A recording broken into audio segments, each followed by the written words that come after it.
Hey guys, what's going on? It is Ash here coming at you today in Clash of Clans, more Town Hall 910 coming at you guys. Really high level advanced content, and we're going to go ahead and square off two strategies in today's episode, taking it kind of old school with LaLoon versus Stoned GoHo. Of course, there is a little new addition to in the form of bowlers in the clan castle. So let's check out this replay. We're right into it here with Invincible IND, and Invincible, one of our best air attackers. You've probably seen him from a few of my episodes on GoLaLoon. He's using GoLaLoon, and he absolutely murders with this strategy. So he has the nice funnel, using two golems, obviously, to establish that really wide funnel, get into the core of the base, and you can see with the two air defenses very vulnerable, close to the perimeter of the base there, and you can see how many high-value targets are all kind of clumped together in that little radius there. So coming in from the southeast, Invincible able to take down a lot, including the Tesla farm over there.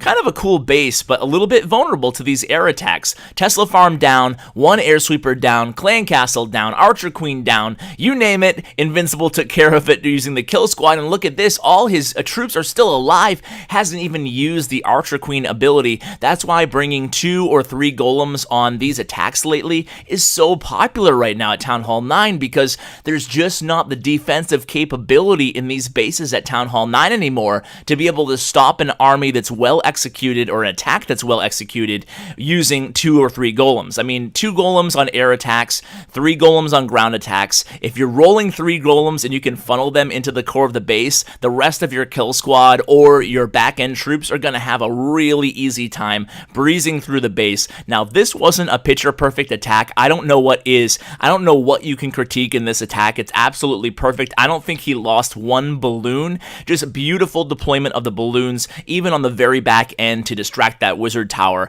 Amazing attack to watch again and again if you want to learn how to totally dissect a base using GoLaLoon or GoBoLaLoon. So this next attack here is by Bleezy. Now this is what I call an old school attack, and we have quite a few attackers, especially in Red Elite, using the Stoned GoHo. And as I mentioned in the first replay, if you can get 3 golems into the core of the base, establish a nice wide funnel with 2 golems, send in the 3rd golem right up the gut, and you are totally going to absolutely wreck the base because your kill squad is going to be in there. The golems are going to be soaking up all that defensive attention, and then after that, you can just trickle in those hogs from the back end. Watch how Bleezy does it here. Again, using the bowler, so it is a little bit updated or new as compared to the old school, just straight up Stoned GoHo. So the kill squad gets to the center of the base, drops down that first rage spell, and look at this, the jump right in the core. The kill squad is going to take out literally over half of this base, so over 50%. That's a lot of value to get out of some bowlers, a few wizards, and the golems and the heroes.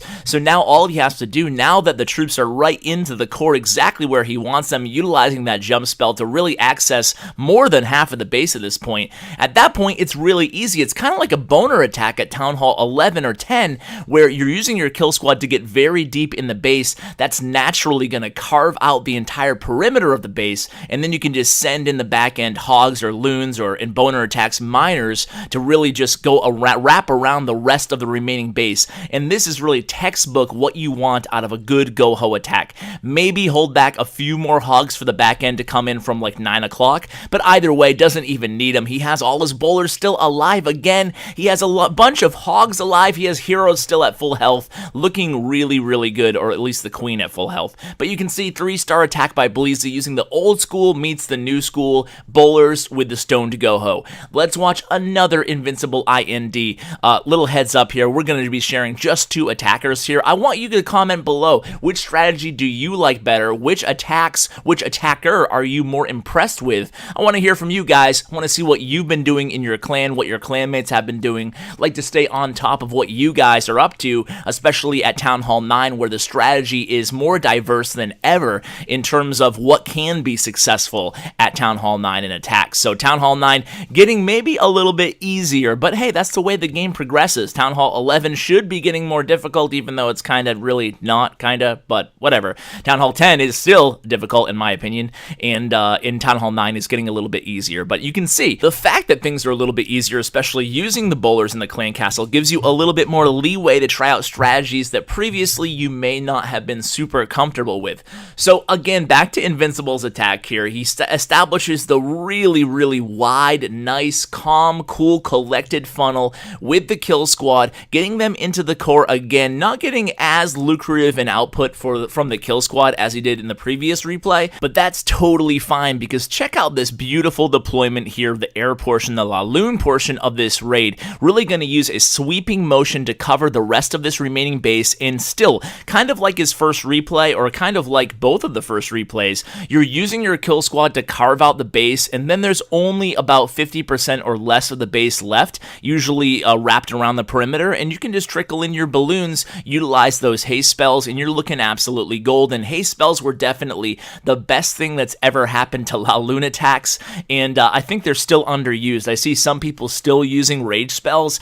You never want to use rage spells around the perimeter unless there's like a Tesla farm or a bunch of high priority targets like a hero compartment along the edge, but otherwise you want to use haste spells, guys, especially along the perimeter. Don't use those rage spells. Even if your haste is only level 1, it still gives the same speed bonus, a little bit more in fact, than a max level rage spell, and that's what you're using it for, the speed bonus, not so much the damage bonus. So keep that in mind, and obviously it only takes up 1 spell slot as opposed to 2. Now this last replay by Bleezy here, he's going to go ahead and split his golems. He's going to use 2 on the entry point with the kill squad. He's going to use his 3rd golem in a really cool and smart way that it's actually been quite a while since I've seen this type of utility on the 3rd golem. He's going to use it on the back end of the base, or excuse me, the opposite end of the base around 3 o'clock, and what that's going to do is distract all the defenses in that area away from the kill squad, allow them to do even more damage than they otherwise would have. So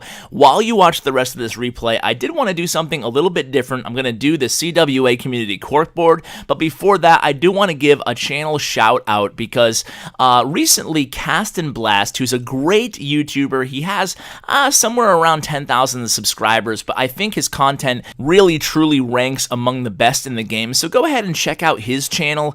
He has some great stuff, especially for Town Hall 9, and he has a very nice commentary style that makes things easy to understand, but at the same time you can tell he knows his stuff, which is great. So here's the golem coming in the opposite end. You can see distracting all that splash damage. He has a wizard tower and a mortar targeting that golem, taking the attention away from the entry of these hogs here, and they're going to make quick work along with the archer queen of the rest of this base. So let's go ahead and move over to the CWA community CORK board. Hey Ash, it's Tuneup Tonic and I have a YouTube channel. My question to you is, what is your favorite game instead of Clash Royale or Clash of Clans? I mean, what do you play when you're free? Thank you. Hey Tonic, thank you for your question, my friend. To answer your question, I don't have any free time to play other games, unfortunately, right now. The last game I played was Vainglory with Jake from One Hive, and that was a blast. I'll go ahead and link that video if you're curious to see how my noobish skills kind of played out in a collaboration format. Other than that, my favorite game of all time, well, my favorite games of all time are all for Nintendo Entertainment System, the old school 8-bit, because that was really the gaming system of my youth. I love Dragon Warrior and Castlevania, Mighty Bomb Jack. Some of those games are my favorite of all time. So I hope that answers your question. And guys, thank you so much for watching this episode. I hope you enjoyed it. And as always, take care, guys.